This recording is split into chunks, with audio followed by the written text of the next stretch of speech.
दक्षिण भारत से आकर Hindi main stream film industry में सफल होने वाली काफ़ी अभिनेत्रियां हैं, जैसे कि वैजयंती माला, वहीदा रहमान, हेमा मालिनी, जया प्रदा, श्रीदेवी।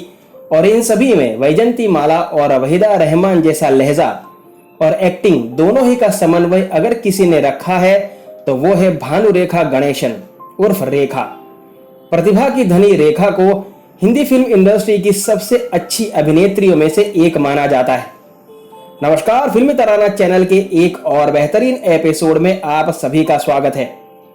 फिल्मी तराना ओरिजिनली यही चैनल है जिसकी अब बहुत सी नकल बनना यूट्यूब में शुरू हो गई है, जिन्होंने हमारा ही नाम, बैनर, लोगो सब कुछ यूज करना शुरू कर दिया है। यहां तक कि एक फिल्मी तराना नकली चैनल पर तो मेरी ही वीडियोस को आर्टिफिशियल इंटेलिजेंस की मदद से आवाज बदल कर रख दिया जाता है। इसलिए आपका सपोर्ट और प्यार मेरे लिए अनिवार्य है। रेखा का जन्म 10 अक्टूबर 1954 के दिन तमिल अभिनेता जैमिनी गणेशन के घर चेन्नई में उस समय के मद्रास में हुआ था। इनकी माता भी अभिनेत्री थी जिनका नाम पुष्पवल्ली था, जो तेलुगु अभिनेत्री थी। रेखा ने घर की माली हालत ठीक ना होने की वजह से बचपन में ही पढ़ाई छोड़कर एक्टिंग करना शुरू कर दिया था। रेखा का जन्म जिस वक्त हुआ था तब उनके माता पिता की शादी नहीं हुई थी। वे बिन ब्याहता के घर पैदा हुई थी। रेखा की एक सगी बहन, एक सौतेला भाई और 5 सौतेली बहनें हैं। रेखा ने बतौर बाल कलाकार फिल्म रंगूला रत्नम में एक्टिंग की थी। तब उनका नाम बेबी भानुरेखा था। उस समय तेलुगु सिनेमा में उन्हें काफी तकलीफ पड़ती थी, क्योंकि उन्हें सिर्फ तमिल और इंग्लिश ही आती थी। बाद में उन्होंने तेलुगु और हिंदी में भी महारत हासिल की। उस समय उन्हें काफी मानसिक समस्याओं का सामना करना पड़ा था। रेखा का फिल्मी दुनिया का सफर बहुत ही उतार और चढ़ाव वाला रहा है। रेखा ने अपने जीवन में लगभग 180 से ज्यादा फिल्में की हैं, जिनमें से कुछ फिल्में सफल हुई और कुछ में वे असफल भी रहीं, किंतु वे फिल्में करती रहीं। रेखा ने अपने फिल्म जगत के सफर में हर तरह के किरदार निभाए हैं, फिर चाहे वे मुख्य किरदार हो या सहायक किरदार। सभी किरदारों में उन्हें बहुत सराहा गया। अपने करियर के दौरान उन्होंने कई दमदार रोल किए और कई मजबूत फीमेल किरदार को पर्दे पर बेहतरीन तरीके से पेश किया। और मुख्य धारा के सिनेमा के अलावा उन्होंने कई आर्ट फिल्मों में भी काम किया, जिसे भारत में पैरेलल सिनेमा कहा जाता है। उन्हें 3 बार फिल्म फेयर पुरस्कार मिल चुका है, 2 बार सर्वश्रेष्ठ अभिनेत्री का और 1 बार सर्वश्रेष्ठ सह अभिनेत्री का, जिसमें क्रमशः खूबसूरत, खून भरी मांग और खिलाड़ियों का खिलाड़ी जैसी फिल्में शामिल हैं। 1969 में हीरोइन के रूप में उन्होंने अपना डेब्यू सफल Kannada film Operation Jackpot Nalli CID 999 से किया था, जिसमें उनके हीरो राजकुमार थे। उसी साल उनकी पहली हिंदी फिल्म अनजाना सफर भी रिलीज हुई थी। फिल्म के एक किसिंग सीन के विवाद के चलते यह फिल्म रिलीज नहीं हो पाई थी।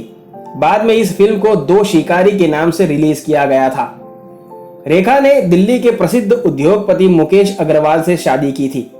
1 साल बाद जब रेखा लंदन में थी तब उनके पति ने सुसाइड नोट, जिसमें लिखा था कि किसी को दोषी ना ठहराया जाए, के साथ आत्महत्या कर ली, जिसके लिए रेखा को काफी समय तक बहुत कुछ सहना पड़ा। बाद में वे निर्दोष साबित हुई थी। 1993 में रेखा के बारे में अफवाह उड़ी कि उन्होंने अभिनेता विनोद मेहरा के साथ शादी कर ली थी, परंतु 2004 में सिमी ग्रेवाल को दिए इंटरव्यू में उन्होंने इस शादी से इनकार किया था और विनोद मेहरा को उनका शुभ चिंतक बताया था। रेखा आज भी अपने बांद्रा स्थित बंगलों में रहती हैं। रेखा के हवाले से इस बारे में यासिर उस्मीन की नई किताब रेखा एन अनटोल्ड स्टोरी में विस्तार से लिखा गया है। दरअसल जब कोलकाता में शादी करने के बाद रेखा विनोद मेहरा के घर आई तो विनोद मेहरा की मां कमला मेहरा ने गुस्से में आकर चप्पल निकाल ली थी रेखा को मारने के लिए। जैसे ही रेखा उनके पैर छूने लगी तो उन्होंने उसे धक्का मारकर दूर हटा दिया। रेखा घर के दरवाजे पर ही खड़ी रही और उनकी सास गालियां देती रहीं। हालांकि बाद में विनोद मेहरा ने बीच बचाव किया और मां को समझाया। शोर शराबे के चलते रेखा दुखी हो गई। रोते हुए वे लिफ्ट की तरफ चलने लगी। विनोद मेहरा ने रेखा से कहा कि अभी आप अपने घर लौट जाइए और वहीं पर रहिए। बॉलीवुड में ऐसी बहुत सारी अधूरी प्रेम कहानियां हैं जिन्हें उनका मुकाम नहीं मिल पाया। लेकिन रेखा की बात कुछ और ही रही। अमिताभ और रेखा के बीच में आखिर कुछ भी था, या था भी या नहीं। सब ऐसे ही अफवाह उड़ा रहे थे या वास्तव में कुछ था, ये एक मिस्ट्री ही है।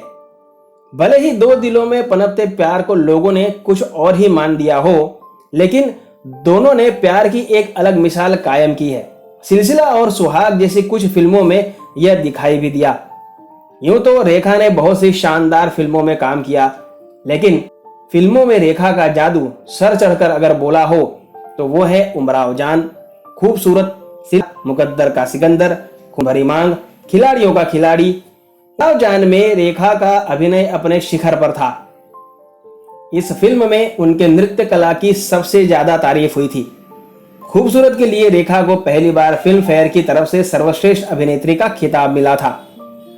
सिलसिला में रेखा ने अपनी जिंदगी को पर्दे पर उतारने का सबसे मुश्किल काम कर दिखाया था। एक पूर्व प्रेमिका के दर्द को आंखों में उन्होंने इस कदर उतारा कि लोगों को सिलसिला एक फिल्म नहीं, एक सच्ची कहानी लगने लगी। सिर्फ लीड हीरोइन ही नहीं, रेखा ने कई नेगेटिव रोल भी निभाए हैं, जिनमें खिलाड़ियों का खिलाड़ी अहम फिल्म है। अमिताभ की जया से शादी हो जाने के बाद भी उन्हें प्यार करती रही थी रेखा। रेखा के दिल में शायद अमिताभ बच्चन से दूर होने की पीड़ा हद से ज्यादा पार हो चुकी थी। इसीलिए उन्होंने 1990 में उद्योगपति मुकेश अग्रवाल से शादी कर ली थी। मुकेश अग्रवाल उस समय मशहूर हॉटलाइन ग्रुप और निकिताशा ब्रांड के मालिक थे। फिल्म मैगजीन में रेखा और मुकेश की साथ में तस्वीर देखकर सबको यही लगा था कि चलिए अब रेखा की जिंदगी में जो प्यार की कमी थी वो पूरी हो गई। लेकिन यह रिश्ता भी रेखा की जिंदगी में एक अलग तूफान लेकर के आया। शादी के अगले साल ही 1991 में रेखा के पति मुकेश अग्रवाल ने फांसी लगाकर आत्महत्या कर ली। उस समय खबरें छपी थी कि जिस दुपट्टे से मुकेश ने फांसी लगाकर आत्महत्या की वो दुपट्टा रेखा का था। यहाँ तक कि रेखा और मुकेश के रिश्तों के बारे में दरार क्यों आई, ऐसे निजी सवाल भी रेखा से सरेआम किए जाने लगे थे। जब रेखा ऋषि कपूर और नीतू सिंह की शादी में मांग में सिंदूर लगाकर पहुंची तो वहां हंगामा बर्फ हो गया। वहां मौजूद मेहमानों और मीडिया ने रेखा को मांग में सिंदूर देखकर यह अंदाजा लगाया कि उन्होंने गुपचुप शादी कर ली है। इतना ही नहीं, जब उस पार्टी में रेखा अमिताभ के पास जाकर उनसे बातचीत करने लगी तो चारों तरफ कानाफूसी होने लगी और वहां मौजूद जया बच्चन के चेहरे पर भी हवाइयां उड़ती दिखने लगी थी। किताब में रेखा ने यह भी बताया कि जब एक सार्वजनिक कार्यक्रम में उन्होंने एक शेर पढ़ा तो उसे लोगों ने अमिताभ के लिए समझ लिया, जबकि उन्होंने वो शेर जया बच्चन के लिए पढ़ा था। शुरुआती दिनों में रेखा उतनी उभर कर नहीं आ पाई थी क्योंकि रंग रूप को ज्यादा अहमियत दी जाती थी। 1978 की फिल्म घर में रेखा का करियर अतुलनीय रहा, जिसके कारण फिल्म फेयर अवार्ड के लिए उन्हें नॉमिनेट किया गया। 1978 में ही मुकद्दर का सिकंदर फिल्म रेखा की सफल फिल्मों में से एक है। इतने ज्यादा उतार चढ़ाव वाले करियर और जिंदगी के बावजूद भी रेखा हिम्मत से टिकी रहीं। आज वे अकेले ही अपना जीवन निर्वाह कर रही हैं। उनकी तकरीबन 150 करोड़ से ज्यादा की प्रॉपर्टी है। जुझारू एक्ट्रेस रेखा को फिल्मी तराना चैनल का सलाम। अपने चहेते कलाकारों के बारे में ऐसी ही अनकही, अनसुनी और रोचक बातें जानने के लिए जुड़े रहिए फिल्मी तराना चैनल के साथ, जिसमें अभी 6300 से ज्यादा फैमिली मेंबर्स हैं। आपसे मुलाकात होगी जल्द। तब तक अपना ख्याल रखें। धन्यवाद।